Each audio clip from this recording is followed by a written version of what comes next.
J'aimerais bien dire comme certaines personnes que je suis tombé dedans depuis tout petit, j'ai toujours rêvé de faire ça. Dans mon cas, non, c'est pas ça. Voilà, j'ai jamais rêvé de faire ça. Je rêvais de faire autre chose. Je rêvais d'être informaticien. C'était mon rêve quand j'évoluais à l'école. Vraiment, je voulais être informaticien. Ça, c'était mon rêve.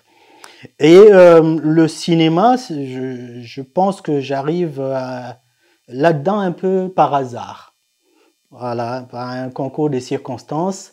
Et aussi du fait que dans la famille, j'ai un oncle qui est cinéaste.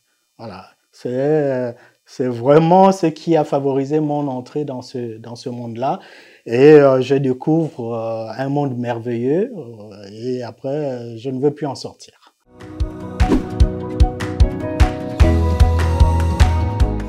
Une véritable passion, on peut dire ça comme ça, parce que lorsque je rentre dans le cinéma, je me rends compte qu'à l'intérieur, je vais retrouver plusieurs choses qui, notamment, parlent aussi à mes différentes passions. Donc, comme je vous disais, la principale passion, c'était l'informatique. Et du coup, lorsque je rentre dans le domaine du cinéma, mon premier métier, c'est monteur. Donc, je commence par faire du montage vidéo. Et dans ce sens que c'était du montage vidéo numérique. Voilà, donc je vais commencer par faire du montage et je m'y plais là-dedans parce que, voilà, non seulement je découvre une autre passion, mais en même temps, ça me permet de vivre ma première passion qui était l'informatique. Et donc, pour moi, le cinéma est devenu plus qu'une passion. Donc, je vais en faire un métier. Je vais vivre de ça. Et voilà, je vais en faire vraiment euh, quelque chose qui va me coller à la peau, je pense, pour le restant de mes jours.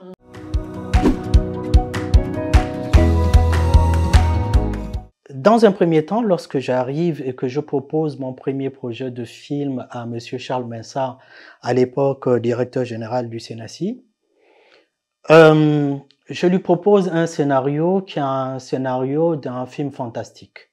Donc le film s'appelle Maléfice. Et lui, en prenant le scénario, il me dit bon, mais est-ce que tu penses que ce genre de choses, on peut réaliser ça? Parce que bon, le fantastique en général, c'est pas un genre auquel on, on s'y attaque aussi facilement.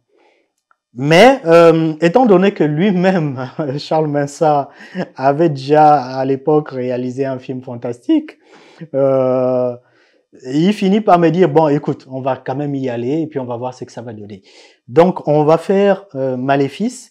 Et je pense que lorsque je réalise Maléfice, j'apporte au cinéma gabonais une petite touche d'innovation, dans ce sens que Maléfice va être, à mon avis, le premier film avec une densité d'effets visuels qu'on n'avait jamais vu dans notre cinéma.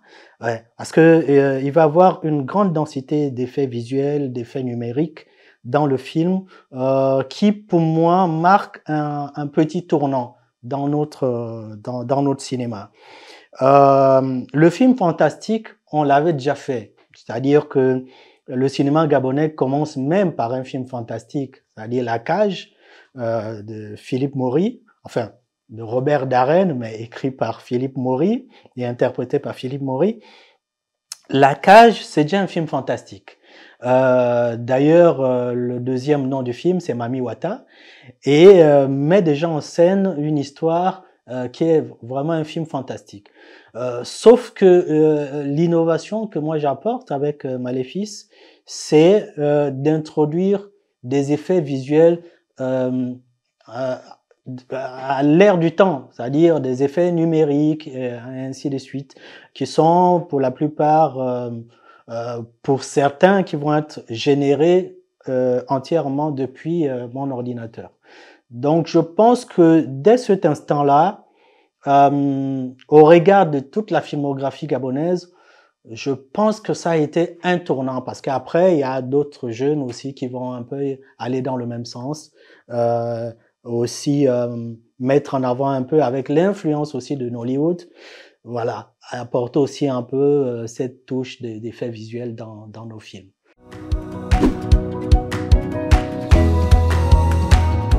En dehors de Maléfice, qui va être donc qui va marquer un tournant dans ma carrière de cinéaste, parce que ça va être une succession de premières fois. Maléfice. Ça va être la première fois que je fais un film, c'est la première fois que je mets en scène des comédiens comme Philippe Maury, comme Prince des Capistrans. C'est la première fois qu'un film va m'amener dans un festival de cinéma, en l'occurrence le FESPACO. Donc, en dehors de ce film, dans ma filmographie, je peux citer aussi un film comme Terre et Fils, parce que Terre et Fils, c'est le premier film qui va m'apporter un prix au FESPACO.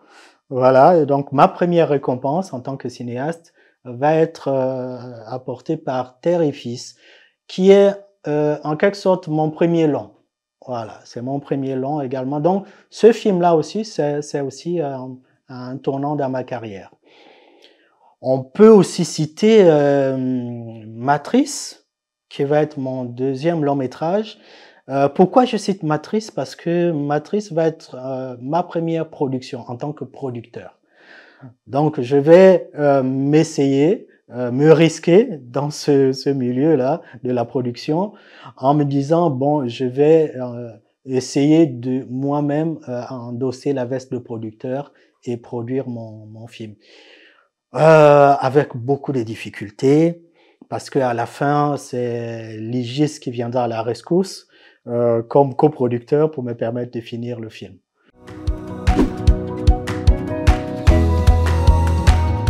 Les difficultés, à mon avis, sont d'abord structurelles. Les difficultés sont structurelles dans ce sens que il faut qu'on assainisse notre environnement. Il faut qu'on y mette, qu'on y apporte la législation qu'il faut, la réglementation qu'il faut pour encadrer ce secteur cinématographique. Donc, la difficulté vient du fait que, en général, nous sommes un peu en tant que cinéastes en roue libre et pas suffisamment encadrés, pas suffisamment orientés. Donc, souvent, nous expérimentons la chose, on produit en expérimentant, en fait. C'est-à-dire que on va se dire, bon, moi, je vais faire un film et ensuite, je vais trouver une salle pour le projeter, et ainsi de suite, mais l'environnement ne s'y prête plus. Quand je parle de salle, je fais par exemple référence aux salles de cinéma qui n'existent plus. Et lorsqu'on va faire la comparaison avec, par exemple, les années 70, les années 80, où on avait un pays qui était l'un des pays dotés du plus grand parc de salles de cinéma, vraiment en termes de densité. Je vais dire pour un pays de même pas 1 million d'habitants à l'époque, ou 1 million et quelques, on avait un trop plein de salles de cinéma. Voilà. Et en plus des salles de cinéma, on avait des exploitants de salles de cinéma et on avait des distributeurs de films. Voilà, ce qui n'existe plus en fait aujourd'hui. Tous les distributeurs sont partis, plus d'exploitants de salles de cinéma, et donc plus de salles de cinéma, et donc plus de marché pour le film gabonais. Parce que il faut dire que la salle de cinéma, c'est le premier marché du cinéaste.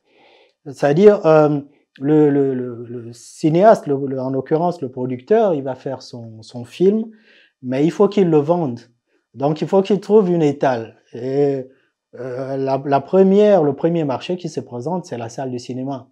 Après, on va avoir plusieurs autres démembrements, plusieurs autres déclinaisons qui vont être le DVD, qui est d'ailleurs en train de mourir, qui vont être aujourd'hui, il y a des plateformes de streaming et tout ça.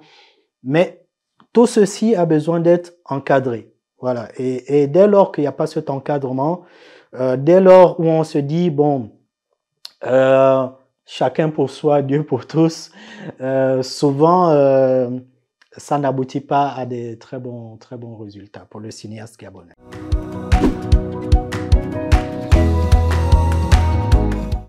Le Gabon peut revenir aux salles de cinéma parce que, en fait, ce qu'il faut se dire, c'est que est-ce que le cinéma est un bien, un produit qui peut être encore un produit commercial, c'est-à-dire qui peut être encore trouver un public. Est-ce qu'il y a une demande? Si à ces questions-là, on répond par l'affirmatif, si on se dit que ouais, effectivement, il y a encore une demande, il y a encore un public, ça veut dire qu'on peut encore satisfaire cette demande-là en proposant une offre adéquate. Et si on propose l'offre, donc si d'un côté, il y a la demande et si d'un autre côté, cette demande rencontre une offre, la seule chose qui manque, c'est le marché. C'est-à-dire, c'est ce milieu dans lequel se rencontre justement cette offre et cette demande-là. Mais le public gabonais est demandeur. Il n'y a pas d'enquête, mais à l'expérience. C'est-à-dire que ce qu'on observe, c'est qu'en général, lorsque vous sortez un film et que vous le proposez dans une salle de cinéma ou dans une salle de projection, pour ne pas dire salle de cinéma, vous avez un public qui répond présent et qui reste souvent sur sa faim en se disant le prochain film c'est quand? Voilà. Donc vous avez une demande qui est là, mais l'offre ne suit pas. L'offre ne suit pas. Et la difficulté que nous avons aussi en tant que cinéaste gabonais, c'est qu'en général, les quelques salles qui sont mises à notre disposition, souvent c'est des salles privées et pas avec des vrais exploitants de salles. Donc, lorsque vous allez louer la salle, le propriétaire de la salle ne va pas vous dire « Ok, je prends votre film et puis je vais l'exploiter ». Non, le propriétaire de la salle vous dit « Vous louez ma salle ». Il va vous dire par exemple que la salle coûte 300 000. Or, vous, en tant que producteur, en tant que distributeur de votre propre œuvre, si vous louez déjà la salle à 300 000, c'est pas évident que vous puissiez multiplier les séances. Donc, vous allez vous dire, bon, si je loue déjà la salle à 300 000, est-ce que je vais même pouvoir rentabiliser les 300 000? Voilà. Et si vous arrivez quand même à rentabiliser les 300 000, vous n'êtes pas toujours prêt à remettre ces 300 000 francs pour une autre location de salle. Or, avant, lorsque le système était bien mis en place, il y avait l'exploitant qui achetait le film auprès d'un distributeur et il le commercialisait. Donc, c'est comme quelqu'un qui va acheter en gros et qui va vendre aux détaillants ou alors qui va vendre aux clients qui vont arriver. Voilà. Donc, c'est des économies d'échelle. Or, là, les propriétaires de salles actuellement ne fonctionnent pas comme ça.